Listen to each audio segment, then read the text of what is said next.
যে বাজার কমিটির সিদ্ধান্ত অনুযায়ী আগামী শুক্রবারের থেকে বন্ধ ঘোষণা করা হয়েছে আপনাদের আবেদনের প্রেক্ষিতে। এখন সবকিছু নির্ভর হবে এখানে আপনার কর্মচারীদের আচার ব্যবহার কেমন, দোকানদারের আচার ব্যবহার কেমন। আর এরপরে আমরা যারা কামারখন্দের নেতৃবৃন্দ আছি এখানে আরো কিছু কি করলে পারে এই বাজারের মানটা বাড়বে। উল্লাপাড়া আপনি মনে করেন সর্ষে কেনে মানুষ উল্লাপাড়া যায়, পাট কেনে উল্লাপাড়া যায়, কাপড় চোপড় ভালো কাপড় চোপড় কিনতে গেলে সিরাজগঞ্জ সদরে পরেই উল্লাপাড়া চলে যায়। কিন্তু কামারখন্দ কিন্তু সবগুলা থানার মাঝখানে থানা, উচিত হলে উল্লাপাড়ার লোক কামারখন্দ আসবো, বেলকুচির লোক আসবো, আপনার সলঙ্কার লোক এই জায়গায় আসতে পারবো। সেই ধরনের আপনাদেরও আমাদের কিছু পরামর্শ দেওয়া দরকার যে ভাই এখানে যদি একটা ভালো কাপড়ের দোকান, ভালো টেইলার্স, সুন্দর জামা কাপড় মানে বাইরে থেকে আনা, মানে কি পরামর্শ আপনারা দিলে পারে আমরা এই বাজারটাকে সুন্দর করে সাজাইতে পারবো।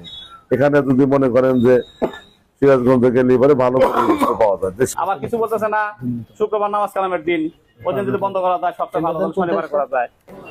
এখানে সংখ্যাগরিষ্ঠ হিসাবে কিন্তু শুক্রবারে কিন্তু আমরা বেশি পাইলাম যে শুক্রবারে সবাই বন্ধ করছে, ঠিক আছে? শুক্রবারে কিন্তু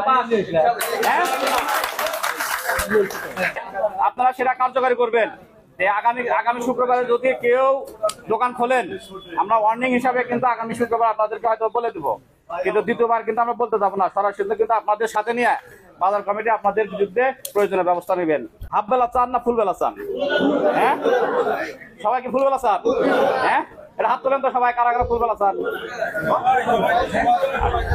তাহলে সিদ্ধান্ত হলো যে মূলত